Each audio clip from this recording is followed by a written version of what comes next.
I want to introduce you to our amazing guest today, Mr. Abhijit Bhaduri. But before I formally do that, let's just do a rapid fire round with him and just get to know him a little bit in a fun way, okay? So, Abhijit, I'm going to ask five questions to you, and I'm going to request you to give me the answer of those questions in a word or a line.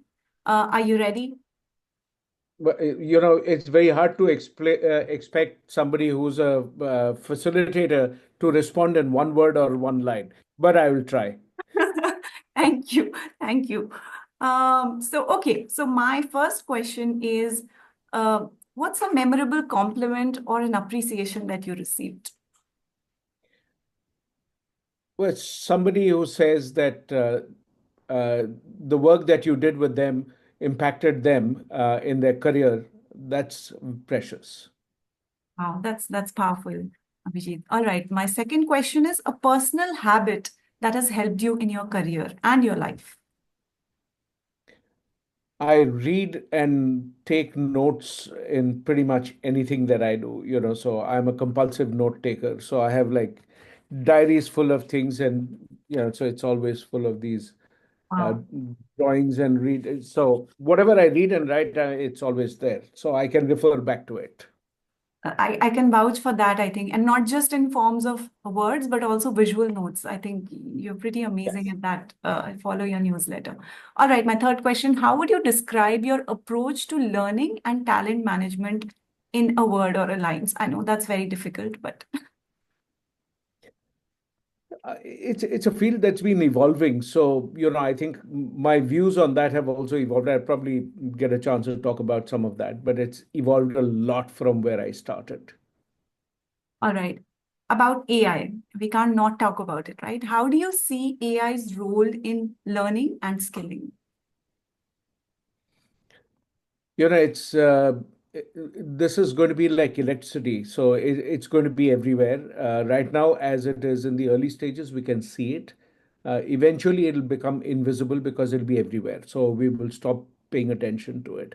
But it's definitely going to be there, whether we like it or not. So it's very much for us. Right. Okay. That's interesting. My last question. One skill that every learning professional must master. What's that skill? To give up what you've been really successful at.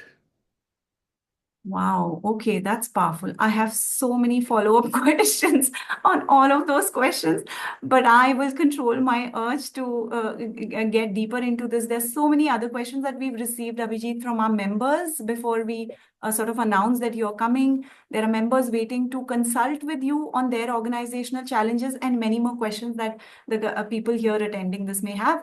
So let's dive right in. I want to tell just for those of you who may not be very familiar with Abhijit's amazing work, let me give you a little background.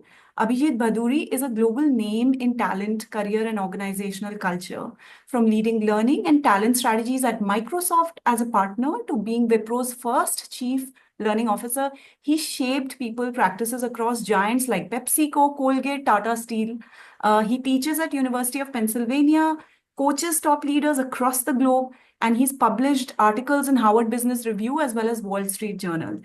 He has nearly 1 million LinkedIn followers. I'm one of them, and many other followers are here on the call today, and has 6 best-selling books. And he is a true thought leader. We are so excited to have you here with us, Abhijit. Thanks for joining us. And with that, I'm going to ask my first question, right? Let's start with some hard facts. Now, Miriam mentioned it early on. L&D is often criticized for offering solutions that are misaligned with organizational goals. They don't have impact. And research has shown that less than 12% of people apply what they learn in corporate training. And you've been in the talent and learning development field for decades now. First, do you agree that many L&D divisions or vendors are unable to impact performance? And if you do agree, then why is that so? Yeah, so there have been a lot of studies which have shown that for over the almost 400 billion that gets spent in leadership development, a lot of that is actually wasted. Three broad reasons. One is, the way that we diagnose the issue that needs to be addressed.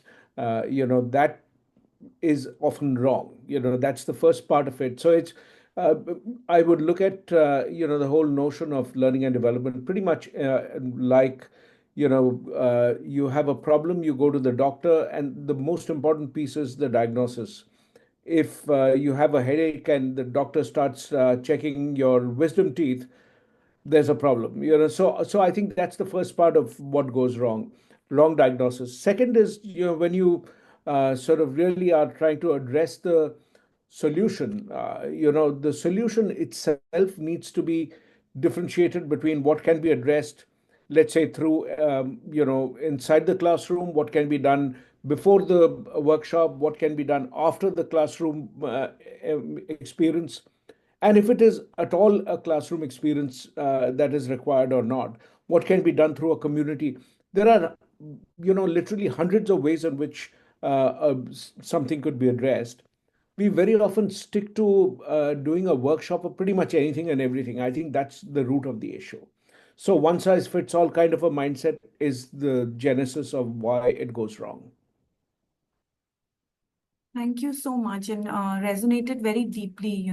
We're just sort of holding one tool for any kind of problem, one hammer, and that's training. So anytime you see a problem, you're just ready with a slightly different learning outcome. So thanks, Abhijit, for that insight. And I believe this is beginning to change in small pockets. Even if we may not be seeing the entire field evolve, and in your writings, you describe that the L&D role is evolving from being a content creation sort of unit to strategic advising on talent, culture, and workforce transformation.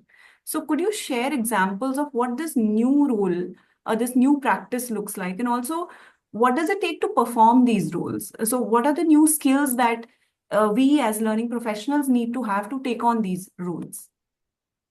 Okay. So I think that's a lovely question. I think I'm going to sort of segregate it in one or two ways.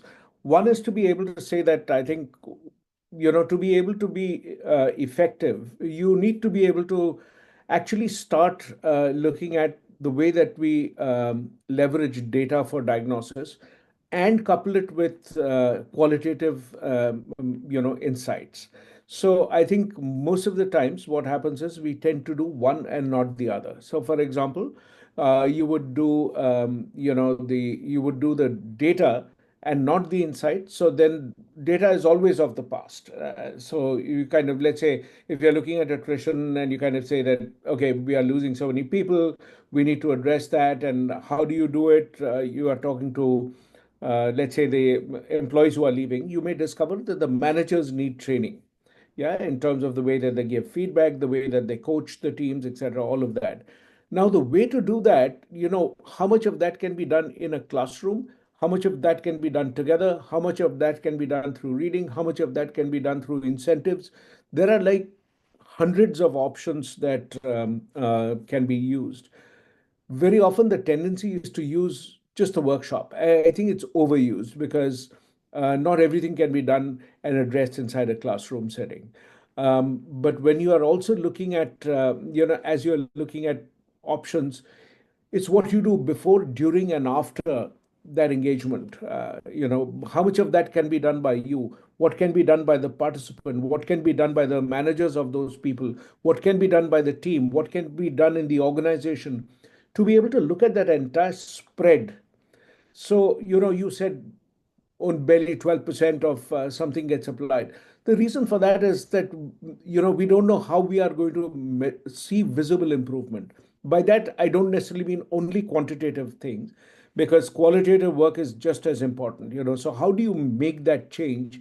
That I think is an important one to be able to put together. So the skills that you are looking at, one, I think being able to sort of start using multiple ways in which you start thinking about the problem, so quantitative and qualitative, really to build depth in that.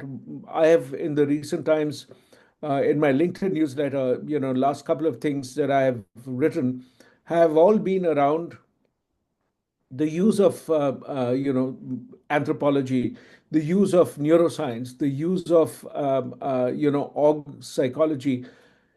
These are ways in which you are able to make sense of what you are seeing, because at the end of the day, the real value add of learning and development is to actually decode what has not been articulated. Very often that's the issue. So, as you are able to do that, you are then able to translate into something meaningful. What that looks like, also, I think there is an enormous amount of wisdom that can be gained by doing a certain amount of reading in anthropology, because those are ways in which we are able to very quickly create meaning that people are now able to understand. So change becomes easier because eventually a lot of learning is about change management. So how do you do that? So this is really the range, a very long answer, but hopefully that addresses the skills as well as what could be done. No, definitely very insightful, Abhijit. Also talking about different sciences and the diagnosis being such an important step that we often or forego, right? A lot of our focus tends to be in development stage. I mean, even if we talk from a very generic ADDIE model, not enough effort goes into analyzing the actual problem to figure out what are the possible solutions, but we just end up focusing on what content can we create and disseminate to solve for the problem. But if I may ask, Abhijit, for some specific examples so we understand this frame that you're giving us more deeply. So if you were to think about, let's say, I mean, you've worked across so many companies, so just as an L&D head, a CLO, uh, could you give us an example of a problem or a situation you saw? What were some of the, pain points or gaps you identified? And beyond training, what were the other, let's say, even two, three other solutions that you sort of offered to the company or the team? Sure, sure. Um, so let me talk about some of the things that I did at when I joined Wipro. That was actually the first chief learning officer role that the company had. So there wasn't a role. They had people in who were running training and development and had done it very, very successfully for so many years. So it wasn't that they had never done this, but this role, to distinguish and differentiate between the regular training and development role and a learning head, chief learning officer. So one of the first things that was important was for me to identify what would be the role that I would be doing. What is the purpose of this? And I think that's a great place to start to sort of say that what is it? And so I, through the process of um, uh, talking to all the business leaders, doing a certain amount of reading, and reflecting on what, therefore, I could potentially do in a 12 to 18 months, 3 years, 5 years, kind of a time frame. When I put that down, one of the things was the role of the chief learning officer is really, in some sense, to be like a futurist. Why futurist? Because you are bridging the inside and the outside. What is happening inside the organization, what's happening outside the organization. And as you bridge that, you begin to realize that what is going to impact the business in the next 12 to 18 months. So when people say, understand the business, what does it really mean? How do you understand the business? So the first thing was to actually see what are the different lines of business, how do they work together, who are the clients, what problems do we typically solve, what are the patterns that emerge, and you will yourself discover beyond what the company says in a PowerPoint presentation. Here are the three critical things. Once you look at the entire gamut, I think the logical question is, what is the 80-20 distribution? So here are 80% of the work that we do is in these 20% of these areas. And you sort of begin with identifying where you will have the largest amount of impact. So that was the whole process. So I looked at three roles. One is to look at what's happening outside, how it is going to impact the business. Two, what is the implication of that from the skills point of view? Today we talk about the skills economy. So, but that was one of the first things we did, was to say that here are the skills we will need. And three, what is the fastest way to build that skill? So, for example, in the year that I joined, there were a lot of mergers and acquisitions that were going to happen. Wipro was going to be sort of acquiring a bunch of companies. So when you look at that, one of the big skills that we are looking at is how do we manage the smooth integration of that, these companies that you are acquiring? How do you do that? and the skill that you will build in terms of being able to explain and merge the cultures of these places. How do you do that? So this really meant, a bunch of other things, but I'll just talk about one particular example, which was to, build the skill of storytelling.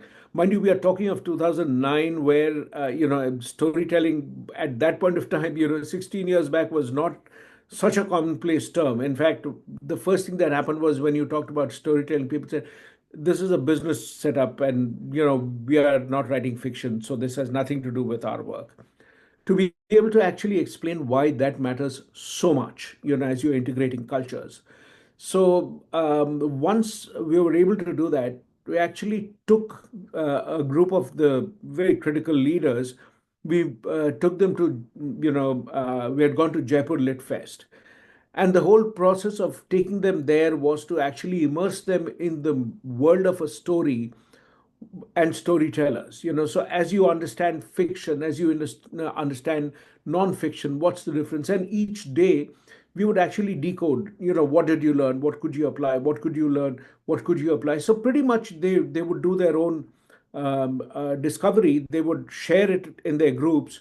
They would also come back and present what they saw, and each person, depending on which part of the lit fest they went to, they would discover new things. And the whole process of that immersion was such a powerful emotional shift as we went back. And after that, we did the whole workshop of storytelling was done in sight, back after we came back. And that was really the whole genesis of how we sort of then rolled out, and these people then became the evangelists and all of that. So we didn't actually ever have to, at that point of time, sell this entire idea that you are building a skill. So that I think is one such example. But That's quite a very a very different approach to a formal training on mergers that you talk about what the new organization culture might be, and here are the five things that are going to change and new processes. But it's a very immersive experience of understanding how the new changing culture of the company. And yeah, I hear. I mean, so what you're saying is also beyond trainings. It's to look at what the gaps are, and there could be many ways of addressing those gaps. So this immersive experience might be one of them. It's also sometimes to know that apart from training, you may just need some performance tools to be able to do your roles better. It could be mentoring, there could be peer exchange, there could be communities that we create, just space for reflection. So there's just so much more that learning professionals can offer, but we end up focusing on training. But I'll get to something more specific, Abhijit. You've done a lot of work in the leadership development space. And this is a topic of great interest to a lot of members in our community that are into the business of developing leadership in their organizations. So I mean, there are a lot of misconceptions about what builds good leadership in the organization. So if you could tell us some concrete examples or strategies that you've used across these companies that have actually shown some impact in leadership work. So what leadership strategies actually work in large organizations? Uh, so Shraddha, I'm going to actually start by sharing a framework. So there are, whenever I've looked at any work that I've done, I actually think about dividing the work in three chunks. What is changing about work? What is the skill that is going to be required to do that work? The same process that I talked about a little while back, what's changing in the business, what are the skills, and what's the fastest way to build that skill. So, in some sense, it's work, worker, and workplace. First thing is to understand how is the role of the leader changing. One of the big shifts, for example, if I take only one aspect of it, there was a point of time the leader's role was isolated from the rest of the world, which means what they are doing inside the organization has no bearing on what's going on in the world outside. So they could pretty much say, don't worry about what's going on outside, you just worry about your own work. So that used to be the role of the leader. They would sort of continuously focus the employees inside. Today, the work that is happening outside can really, be an opportunity, or it could kill your entire business. So to be able to actually make sense of what you see outside, separate the signal from the noise, That's a very important part of the role of the leader. So, how do you get them to start tuning into the world outside? Is probably one of the new things that is happening today that really wasn't that prominent earlier. The second part of what people need to be looking at is, when you do that, um, in the role of leadership development, what are therefore, what does that skill look like? So, for example, if you say learning to look outside and build the skill, what does that translate to? So, how will you build it? So, again, as I said, you take a range of possibilities, what you should be doing, could be doing. What can the individual learn by themselves? What can they do by reading? What can they do by watching others? What can they do by, trying out different things? So, this process of building the skill takes on three formats. One is education, exposure, and experience. So, education is that you're giving them a set of concrete readings, so they are learning about different things. Think about this. If you are trying to learn how to speak the English language, you're first going to learn about the different alphabets, letters of the alphabet. From A to Z, you will learn that. Then you begin to form simple words. So you will form three-letter words and four-letter words, five-letter words, and then put them into a sequence, put them into a format which is going to make it easy for the person to start reading. And then you build fluency, speed, and all that stuff. That comes later. So, education, exposure is how many different ways can this be done? So, for example, you can get the people to read about something on strategic thinking. You can get people to understand consumer behavior. How do people pick up consumer insights? Learn from them. Talk about how does something which changes so rapidly, let's say like fast fashion, what do they do to understand what is going to be precious, and how do they make that turnaround? What is the method by which they do it? Look at across industries, and then you sort of build the way in which it gets done. So multiple industries, look at how consumer goods would do it. How does tech do it? How does fashion do it? So things which have rapid turnaround rates, long supply chain timelines, but rapid end results. How do you look at that? And then finally, what does the workplace now need to do? Encouraging people to do this. How do you change the policies that are there? So all of that becomes really the role of what the leader needs to do. This is where L&D plays a pivotal strategic role. So it's not just running, 30 workshops in the year, or, making sure that 700 people or 7,000 people or 70,000 people have gone through training, but really, what is the concrete impact on the business setting that the role of the leader now can create?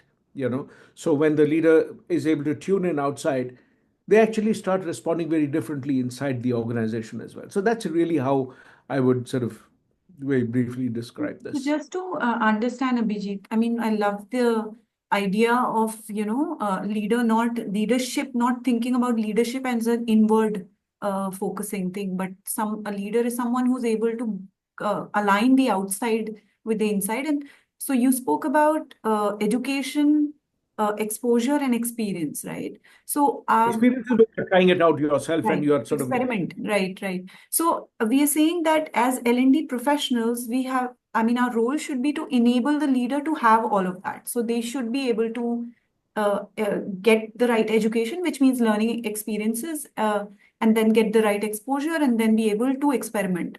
So what specific strategies what role can we play in enabling that for leaders?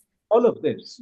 So for example, diagnosing what's Oh. going on in the world outside, so from that diagnosis to the design of that intervention across education, exposure, and experience, the role of L&D is really cutting through all of that. So I think there is a massive opportunity that we can sort of really look forward to on that. Right, right. Providing the right exposure and then enabling, creating spaces for them to experiment and all of that. Right, got it. That's a great framework to actually have in mind.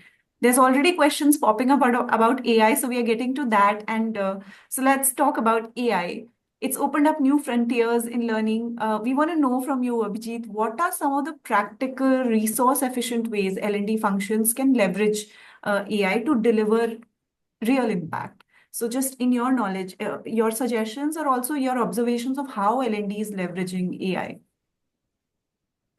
So I think like every other role that's going to change, for example, one of the things that if you go onto my website, abhijitbhaduri.com, I've just written a post which is that the entry level jobs are disappearing, and this is in response to what Anish Raman, who is one of the leaders in LinkedIn, he's written this post in New York Times yesterday that the entry level jobs are disappearing. So really, in the ladder that you think about it, the entry level jobs were also opportunities where people could pick up skills which they would use let's say later on to as they become middle managers or senior leaders. So that very important chunk is now disappearing because AI is doing a lot of that. So for example, paralegals, they used to take hours to go through casework and all of that. Today, AI can be used to do it in minutes. And then, if you sort of really start looking at that, the opportunity to from learning and development professionals is really that your whole notion of instructional design actually changes. So you can create personas of the people that you are going to be working with. You can create content around that. The only thing I would repeatedly sort of underline in big bold words is, think about again, one of the things in the latest Harvard Business Review, the research actually says that what AI does is it makes it more efficient, therefore, there's more better performance. But one of the downsides is it kills intrinsic motivation because we are also motivated to do something when it is challenging. It has a certain degree of difficulty. Do you enjoy doing that? For example, if I were to ask you to jump 2 inches, you can do it without even making any effort. You do it once or twice, you'll do it to just humor me, but you will wonder, why am I asking you to do it? What's the big deal? So human beings are designed by nature, strange as it sounds, we are designed to actually thrive when there is a certain amount of effort involved, certain difficulty, all of that. We actually work well with that. So use AI as the sparring partner or generating ideas and creating all of that. And so instructional design, whether it's generating the first draft of a video, to think about, your write up. So all of that can be there. But ultimately, if you don't take charge of creating that, I think you will stop enjoying your work, even assuming your users don't recognize the difference. You look at LinkedIn today, there's like gazillion ounces of content which is obviously AI generated because that person doesn't speak like that. No human speaks like that. You look at the visuals that are there, they are all chat GPT generated. One look at that and you can make out this is chat GPT generated. So why is it that people don't understand that that it's not engaging for somebody to look at content which is machine produced? So the value and our imperfections sometimes are what engages us. So if I tell you that everything worked smoothly, that, yes, there are opportunities. I mean, for example, you can use Notebook LLM to create podcasts. You can do, so those are all opportunities. It's great. But I think use that as a way to start thinking about, okay, that's one way in which I can do it. What are five other ways in which you can do it? Remember, we said education, exposure, and experience. That exposure part of it is very often what is missing in the L&D person's repertoire. We know that this is how you design a team building workshop. So everything, the moment you say team building, okay, we are already thinking workshop. This is the game I will do. They will pass the ball. This is okay. That takes care of 3 hours. After that, they will do something else. That's going to take care of 2 hours. We are done. If it's a 2 day workshop, more games. In the morning they will jump through the hoop. Then they'll afternoon they'll do this. This is so terribly inefficient and boring. It doesn't work because team building actually does not work, when you do something like this.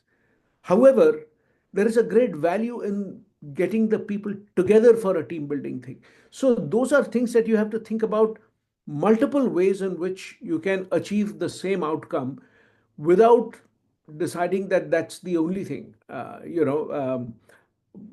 So that's the only way to think about it. You need a balanced diet. So exposure gives you multiple ways in which you can do it. Think about how, okay, suppose this was not possible. How else would you have done it? Suppose that too was not possible. Give me a third way in which you can do it. Give me a fourth way. Give me a 15th way. When you know how to do it in 20 different ways, you are really being a true L&D professional. That's a great thing to think, even as one, sits down to design, to think if it wasn't for training, what would I be doing? Let's think of 10 different things, right? And AI is very good at that, like just giving you 10 ideas. There's never, I mean, it's not lazy. So you can ask for 20 different ideas to choose from. That's great. And Abhijit, also, what was insightful was how you were saying that, human we are designed for challenges, so we thrive in challenges. And I'm also reminded that at the same time we have a tendency to choose convenience over anything else. So I think what it reminded me as you were speaking is to check that tendency and to remind ourselves that our nature is to thrive in challenges. We are just inherently happier if we make effort and not sort of use AI to just sort of do our work, but use it as a brainstorming partner to think about what we are capable of building.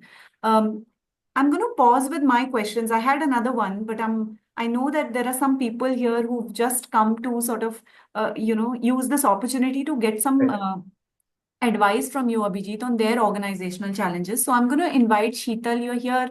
We're getting into something called speed consulting. It's a new initiative that we're taking to use our speakers' time effectively.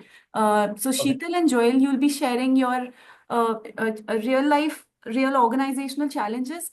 And we'll try and get Abhijit would be responding to some of those challenges. This is not a detailed consulting, but a very short guided conversation that we're going to have. So Sheetal, she's Assistant General Manager at Learning Links Foundation. Sheetal, why don't you go forward and share your organization challenge? Thanks, Shraddha, and thank you, Abhijit ji.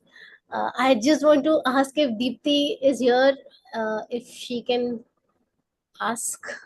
No, Deepti's Oh, nominated you to ask her. Oh, all Deepti, right. yeah. Okay. Yeah. Anyways, I'll just Abhijit ji, this is a question from our organization. We are mid-sized non-profit working across multiple states in India, and our field staff, which is primarily teachers, they serve in schools which is catering to most of the underserved communities. So our Yeah. managerial exist across different levels, blocks, districts, and states. And over the past few months, we've developed a competency framework and conducted capacity building trainings across locations to help our team deliver greater impact on the ground. So we are looking to actually build two key systems, a skill mapping tool, especially to understand where each staff member stands, and an evaluation framework, likely using the Kirkpatrick model to track how training translates into improved performance. So, because our organization is also decentralized to a greater extent, it's mid-sized.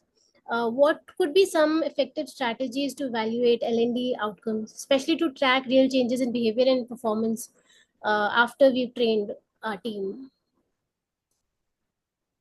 So, so if I understand your question is about how do you use Kirkpatrick's model to, evaluate the effectiveness. So before I address that, I would sort of say that, generally as a design principle, before you sort of map competencies, etc., all of that, Right. look at, let's say in case of teachers, that's a pretty easy way to do it, is to actually look at who are the teachers who are able to actually inspire the students the best, whose students voluntarily want to come and do something. I mean, for example, all of us have made choices, career choices, in school and college, because we liked a certain teacher and we related more to that person. That has sort of shaped our entire life. We've chosen science, arts, or commerce, based on who the teacher was and all of that. So really looking at who's the teacher who is able to inspire, who's the teacher who's able to get people to improve their grades. So the real acid test is really first before you start doing competencies.